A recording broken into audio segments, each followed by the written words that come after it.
The Anatomy of Determination. Want to start a startup?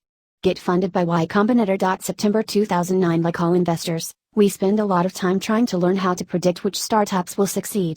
We probably spend more time thinking about it than most, because we invest at the earliest. Prediction is usually all we have to rely on. We learned quickly that the most important predictor of success is determination. At first we thought it might be intelligence. Everyone likes to believe that's what makes startups succeed. It makes a better story that a company won because its founders were so smart. The PR people and reporters who spread such stories probably believe them themselves.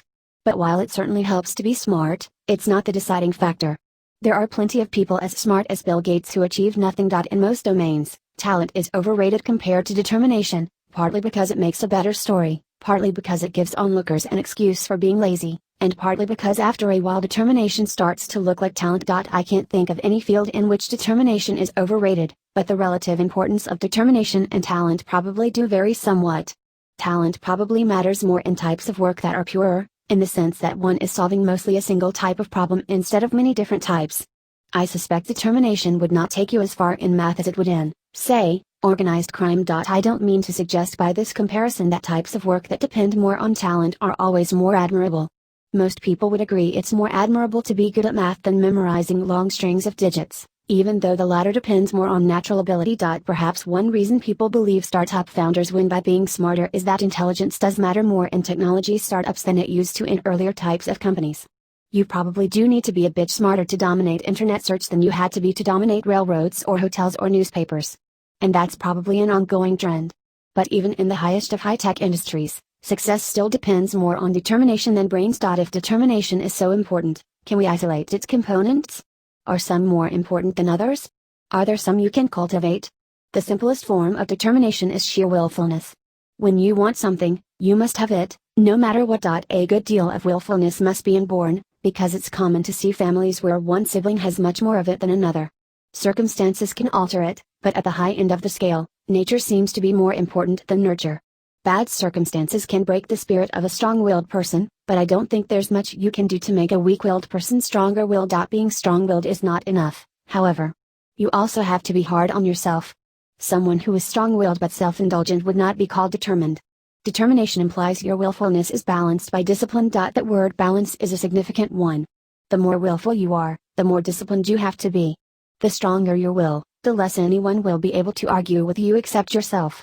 And someone has to argue with you, because everyone has base impulses, and if you have more will than discipline you'll just give in to them and end up on a local maximum like drug addiction. We can imagine will and discipline as two fingers squeezing a slippery melon seed. The harder they squeeze, the further the seed flies, but they must both squeeze equally or the seed spins off sideways. If this is true, it has interesting implications, because discipline can be cultivated, and in fact does tend to vary quite a lot in the course of an individual's life. If determination is effectively the product of will and discipline, then you can become more determined by being more disciplined.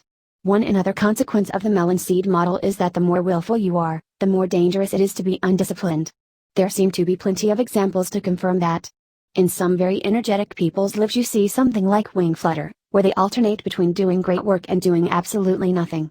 Externally this would look a lot like bipolar disorder. The melon seed model is inaccurate in at least one respect, however, it's static.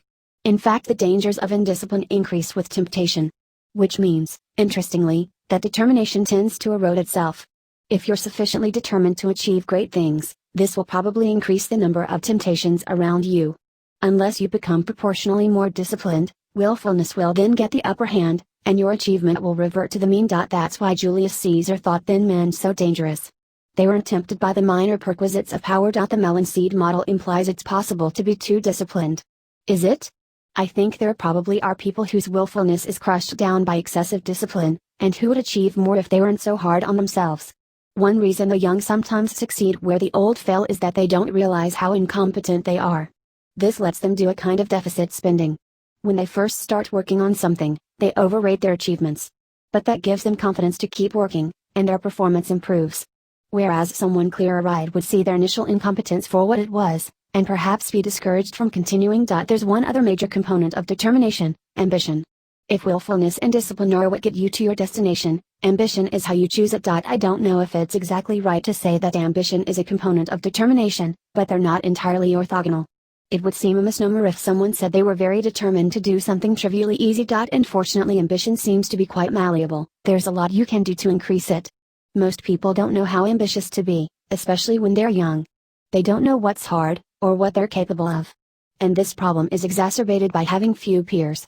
Ambitious people are rare, so if everyone is mixed together randomly, as they tend to be early in people's lives, then the ambitious ones won't have many ambitious peers. When you take people like this and put them together with other ambitious people, they bloom like dying plants given water. Probably most ambitious people are starved for the sort of encouragement they'd get from ambitious peers, whatever their age.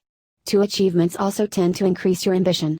With each step you gain confidence to stretch further next time. So here in sum is how determination seems to work. It consists of willfulness balanced with discipline, aimed by ambition. And fortunately at least 2 of these 3 qualities can be cultivated. You may be able to increase your strength of will somewhat, you can definitely learn self-discipline, and almost everyone is practically malnourished when it comes to ambition. I feel like I understand determination a bit better now. But only a bit. Willfulness, discipline, and ambition are all concepts almost as complicated as determination. 3. Note 2 that determination and talent are not the whole story. There's a third factor in achievement, how much you like the work. If you really love working on something, you don't need determination to drive you, it's what you do anyway. But most types of work have aspects one doesn't like, because most types of work consist of doing things for other people, and is very unlikely that the tasks imposed by their needs will happen to align exactly with what you want to do. Indeed, if you want to create the most wealth, the way to do it is to focus more on their needs than your interests, and make up the difference with determination. Notes 1, loosely speaking. What I'm claiming with the melon seed model is more like determination is proportional to WDM, K vertical bar W, D vertical bar caret N, where W is will and D discipline. 2, which means one of the best ways to help a society generally is to create events and institutions that bring ambitious people together. It's like pulling the control rods out of a reactor, the energy they emit encourages other ambitious people, instead of being absorbed by the normal people they're usually surrounded with. Conversely, it's probably a mistake to do as some European countries have done and try to ensure none of your universities is significantly better than the others. 3. For example, willfulness clearly has 2 subcomponents, stubbornness and energy. The first alone yields someone who's stubbornly inert. The second alone yields someone flighty. As willful people get older or otherwise lose their energy, they tend to become merely stubborn. Thanks to Sam Altman, Jessica Livingston, and Robert Morris for reading drafts of this.